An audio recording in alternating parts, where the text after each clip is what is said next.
got to be dangerous in there, surely. Yeah, it's dangerous, but rather risk the danger and get well than, death is an easy solution. People think the tunnels are haunted and that sort of thing. Yeah. 'Cause you do hear some strange noises. Knock, knock. Anybody home? If you ever know what the true definition of hell is, it's like completely being blocked by the Spirit of God. So you're just existing. You can't die.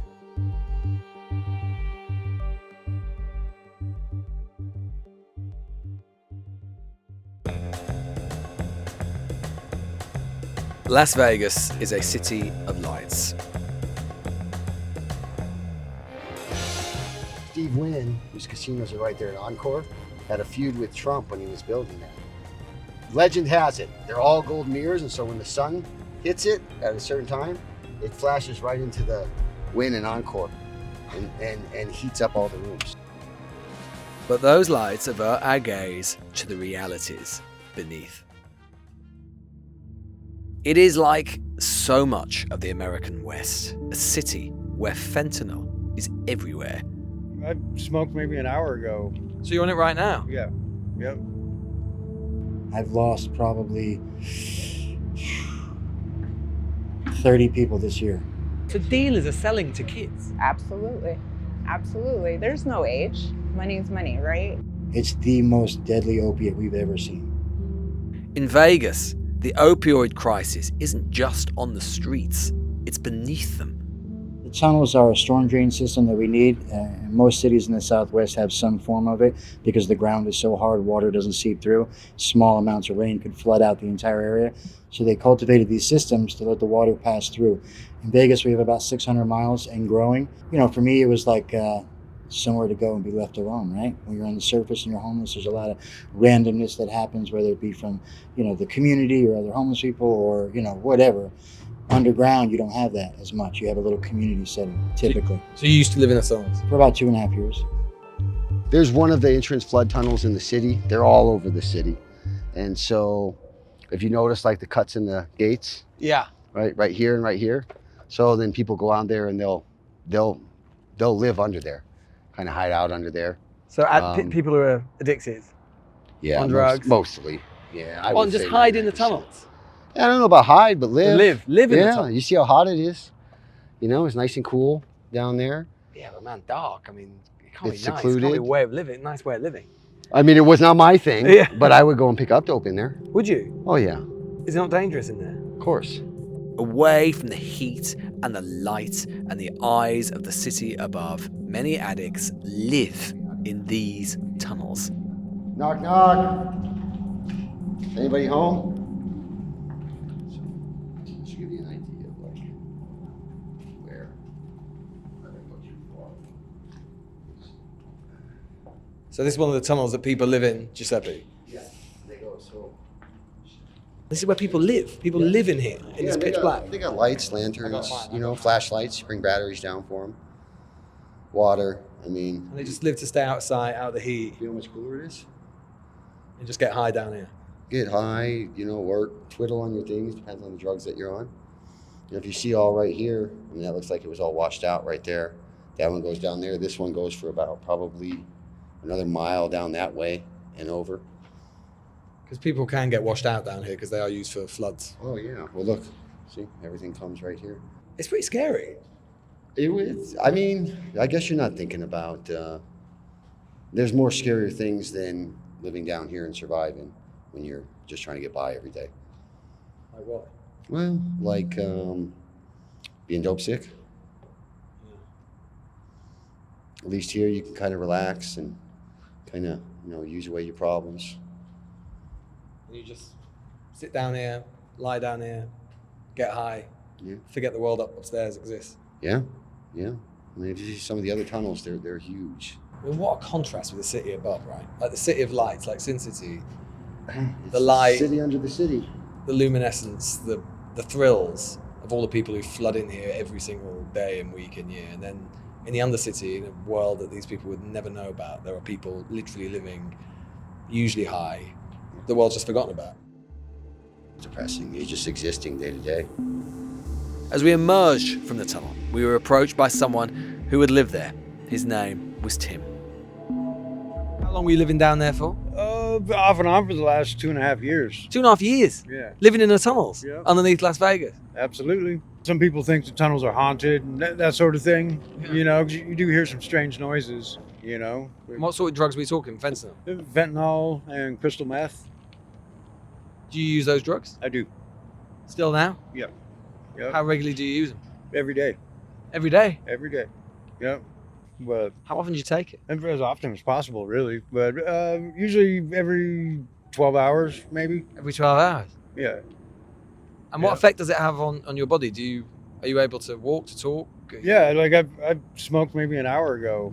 So you're on it right now? Yeah. Yep. You seem reasonably with it, I'd Yeah. say. Yeah. Some people, I don't know how some people are different than me, but there's a few people out here that it's like they're possessed almost. Yeah. It's crazy to see. Would you like to stop taking it? Absolutely. You'd like to. You'd like to get clean from it. Yeah. Yep. And what Yeah. stops you? That is a good question. See, that would be probably scarier than these tunnels, you know, honestly. What's stopping taking it? Right. What's also really scary is that sometimes, often, people don't even know they're taking these opioids. Dealers now mix them with more conventional drugs to make them more potent. Giuseppe's brother certainly had no idea. This is the #1 cause of death for adults 18 to 45 in America. #1, not COVID, not cancer, not car accidents, not gun violence. It's fentanyl poisoning or fentanyl overdoses. #1 cause of death, and it spreads like the plague. Where you should be terrified is the people that don't have a tolerance to it. And they're not going to be homeless. They're going to be your brothers, your sisters, your parents. And those are the ones that's going to kill, like my brother. You know, or where he got it recreational, got a little bit of cocaine, there was fentanyl in it, and that was it. And your brother had no idea what was in it? He did not. Yeah, he did not. Yeah, the bill was still rolled in his hand. They found his head in the tub. You know, online. He thought he was just taking some cocaine? Yeah. And it had fentanyl. It had fentanyl in it. Terrifyingly, it isn't just adults being caught up in this crisis, but children, school children as well. Often, people who end up overdosing from fentanyl, they don't even know They they're don't even taking know. fentanyl. Absolutely. In 2022, we lost 616 lives to overdose. This year, we're looking at 796. 458 of those are due to fentanyl overdose. We have a big event out here called EDC. People were able to come bring their party drugs that they were going to use. We had a lady who was completely under the impression she bought Molly. When we tested it, it was pure fentanyl. If she would have taken that at EDC, she would have overdosed and died. Like, that's the problem that I always face is, like, we assume that it's our unhoused that have the problem. No, it's affecting our children because they're taking pills that they're buying off of Snapchat. So they're able to buy these drugs. They're not testing them. They're bringing them to school. So it starts from our kids all the way up to our elders. So the kids are taking fentanyl? Yes. How young are we talking? About 3 years ago, we had a junior high where a little girl brought 5 pills to school. 2 of the 5 kids that took the pills overdosed and died, and 3 of them didn't take the pills. They put them in their pocket. So we're seeing it all the way down. So how old would that be? 11, 12. 11. 11, 12 years old. ODing from fentanyl at the age of 11 because they're buying it on Snapchat. And Yep. And they're not That's tested. horrifying. It's terrible. So dealers are selling to kids. Absolutely. Absolutely. There's no age. Money is money, right? So there's no remorse like, hey, let me not sell to this part. Nope, it goes out to everyone. If you think kids being dealt fentanyl on Snapchat is scary, then get this. So that's a recovery high school. So if you're trying to get sober and you're a kid in high school, it's fully under the school district. You can go there and it's specialized to kids struggling with alcohol and drugs. So it's a high school, a secondary school, A high school, specifically for alcohol and drugs. kids who are addicts. Yeah, A whole school. whole school. It's pretty amazing, and they've got outstanding results with it. And how young are the kids? So freshmen to seniors. So how old's that? 13 to 18. You might have some that are in there that are 19. 13, as young as 13. Mm-hmm. And the aim is to obviously get them clean, but also to try and keep their education going keep them in high school and specialize it just to their needs, so that they're always surrounded by their peers who are all trying to get sober. Wow, astonishing. The situation in Las Vegas is bad. In San Francisco, in so many ways, the epicenter of this epidemic, it can feel almost apocalyptic. The Tenderloin, an area in the downtown of the city, is almost a no-go area now for locals and tourists alike. Thank you, sir. Thank you, sir. Appreciate it. Have a good day, sir.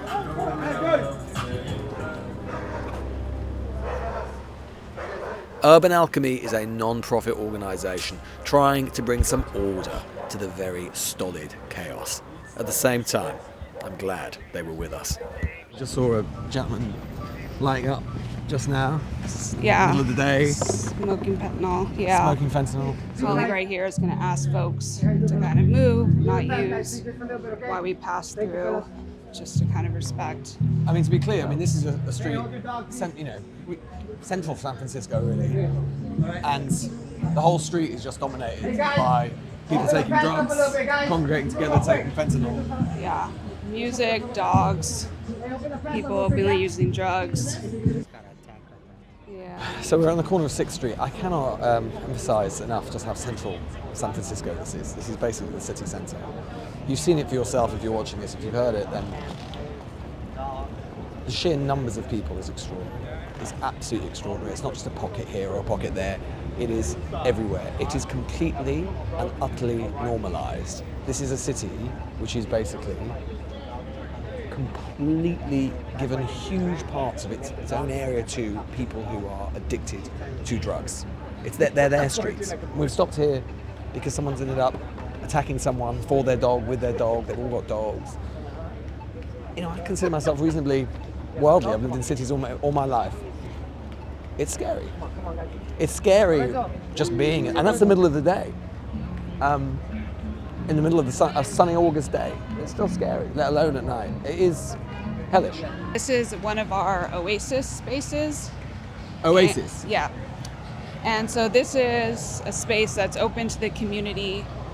Obviously, dog park, activities, always coffee, tea, drinks. But it's a space where folks who are unhoused usually can go during the day. Right. So they can just relax, hang out, socialize. I think the last statistic I saw was we average around 2 deaths a day. 2 a day? And 70%-ish are attributed to fentanyl or like a Opioid. synthetic opioid of its kind of partner, yeah. The fentanyl story, I mean, it's grim to the point of sometimes feeling apocalyptic. You know, you're wandering around Yes, it streets is. here, Las Vegas. It feels, I mean, it's a cliche, it's probably not a very nice word, but it is, people are reduced to being zombies, you know, zombie-like status. They clearly are physically so close to death. You can just see it in their eyes, the way they move, the way they are. In the UK, we've not had this problem in the same way, but it is starting to appear on our streets, fentanyl. Yeah. For the first time, it's never really been a big... And so obviously, having seen this, you're very worried about what might happen. Yeah. Is there a case to be optimistic? Is there something that can be done to arrest it? Because it does feel like so many of America's cities have been plagued by this now for a long time. There is hope. I think fentanyl is so much different than everything we've seen and all the kind of versions, synthetic versions that are coming out. So fentanyl is definitely different. It impacts people differently. It is much harder to overcome. But we are so quick to blame and shame people and push them to the margins, push them to specific neighborhoods and cities, that they don't get access to comprehensive treatment or care or empathy. So I think if we are really serious about putting money behind those efforts and kind of attending to people holistically and as human beings, we can kind of get a lot of folks to the other side of their addiction. If rich people can get sober, then everybody else can get sober. So it does feel pretty, as we said, apocalyptic at times. But there is something, and there really is something, right? That place we were just at, I said we were on 6th Street. Over there is a street which is full of police. It's full of people taking drugs openly. It's dark. It's awful. It's dangerous. It feels dangerous. Literally over the other side of the street, urban alchemy, their oasis, as they call it. And look at it. It's completely different. It's clean. People can come here, they can get coffee, they can get a drink, they can be somewhere, they can talk to people. And you can see the transformation. That's the music in the background. It transforms the urban environment, lived environment. And I suppose if there is anything which you can say about this, is that is something. That's something. That's right. Because it's apocalypse over there, and it's not here. And it tells you something about what you can do and what can be done. Something is.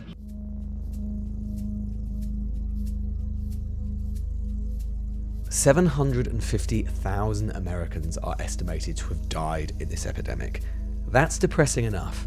What's disturbing for us is that maybe this isn't just an American story after all.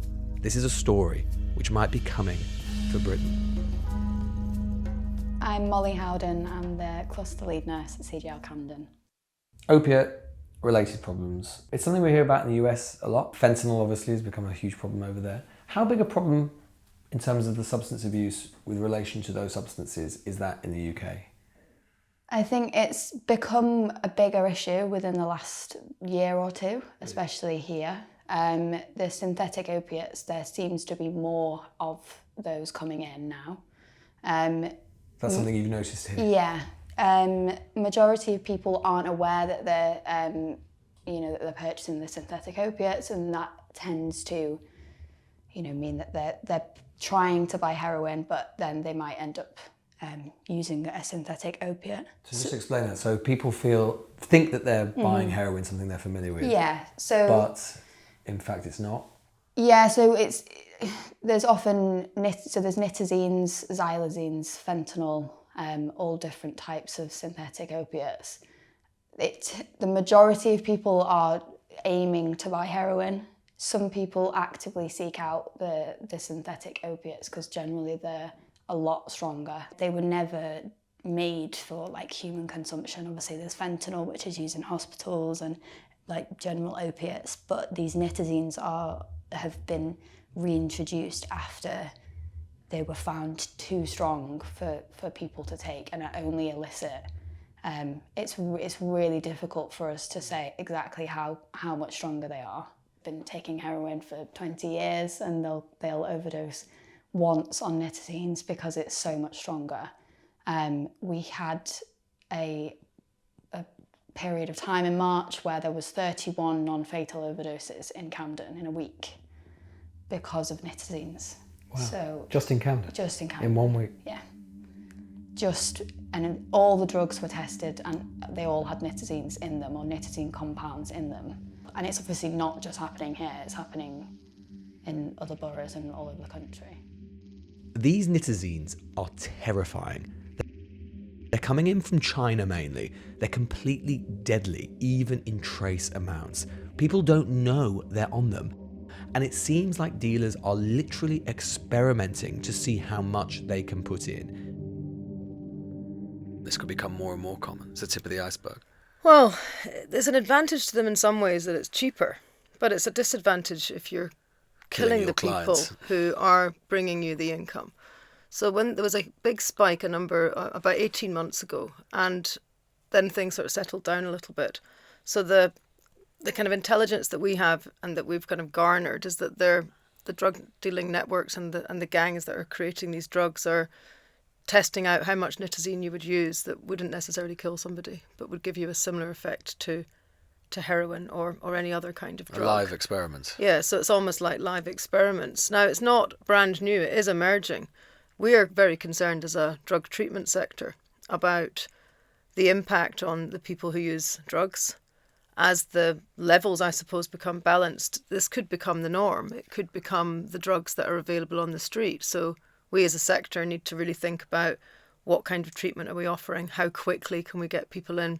How can we almost be more successful at engaging people than the drug dealers so that they're getting the drugs that they want from the drug treatment services so that they're safe and they're not putting themselves at harm? Because I suppose that the risk that you're describing is that right now this has been quite nascent, and as you say, one of the very unfortunate effects, obviously morally but also commercially for these people, is that they've been killing their customers. But if they were to get a kind of, for want of a better expression, a Goldilocks kind of level, which provides the hit that people want whilst not killing them, that you do get a fentanyl type crisis in the UK, that you get something, in fact, could be worse, because as you say, it is worse. Yeah, I mean, potentially that could happen. I mean, the reality is that there are very high numbers of people who use heroin in treatment as it stands, and the numbers are increasing. So we know as a society there are lots of people out there that are using opioids, heroin, as one of the opioids that people are using. And really what we want to do is get those people into treatment. We know that drug use is a reality. It's a reality of society. It goes on every single day. And by kind of almost, I suppose, destigmatizing that people use drugs, trying to encourage people to access help, ensuring that they're able to access treatment easily, quickly, in a way that isn't, increasing stigma, is really the only success story that we have. At least 400 people have died in the UK from overdoses involving Nitazenes over the 18 months to January of this year. Authorities, the police, they're just waking up to the scale of the threat they now pose. They can be, remember, 4 to 5 times stronger than fentanyl and up to 250 times as potent as heroin. One leading drugs charity has warned that this is probably the biggest public health crisis for people who use drugs in the UK since the AIDS crisis in the 1980s. Alistair, who we met at the clinic, has already lived it. I had a major problem from being, about 21 with heroin and cocaine and intravenous using, injecting. And I served a prison sentence 7 years for a robbery. So it got pretty serious. I stopped working and then became institutionalized from the prison. I got released and did the homeless thing for quite some time. And have you ever been, or are you aware of, the increasing use of opioid drugs? Yeah, definitely, yeah. I stopped and had an abstinent time for about 2.5 years. And in that time, the fentanyl got really strong. And, quite a lot of people used it, as opposed to no one was really aware of it at one point. So you're using fentanyl? Everybody used it. Really? Yeah, and at the end of the time, before I had an abstinent phase, a lot of people were overdosing on it. It's one of the things that overdosed a lot of people. But people don't associate it with the UK or with Europe. Oh, it's been an epidemic here, definitely, yeah. Been on the grassroots level, seeing it on the street at one point. And you knew a lot of other people who were on it? Yeah, I knew a trend that where if someone overdosed on it and either passed away or was seriously ill, and other addicts knew about it, everyone would want to find the person's house that had it so they could get the strong stuff. I was included, so we were more intrigued to find out who had the stuff that nearly killed someone so we could get that. So when you heard someone had OD'd on it, the reaction was, how can we get some of that stuff? Yeah, and that was like a common spread thing. At the time, I remember being quite shocked how so many of us were, initiated to want to do that. It sounds like it was a real problem. It still is. I mean, I see a lot of people still in the midst of it, and a lot of new people, especially through the services in the last couple of years that you would never have seen in services before. I'm not sure if that's directly linked to the fentanyl, but from my experience, a lot of the people I still see now, that's their main drug of choice. It was definitely here, and it still has a prominent place in the drugs market. This is a political story in origin, a failure of regulation, a failure of state. But most of all, beneath the politics, it's a human story, an almost countless set of human tragedies. I cannot tell you how scary the opioid crisis is. It is not like other drugs. It hollows people, physically, their faces, their bodies, their minds and their souls, and it has hollowed American life. We in Europe have been inured from this stuff. We didn't have an opioid crisis. If you don't travel here, you don't see it. But believe me, you don't want to. And these new Nitazenes are even darker, so powerful, so easy to make. The danger is they take hold before we even realise. And if you don't believe me, ask Vegas, ask San Francisco.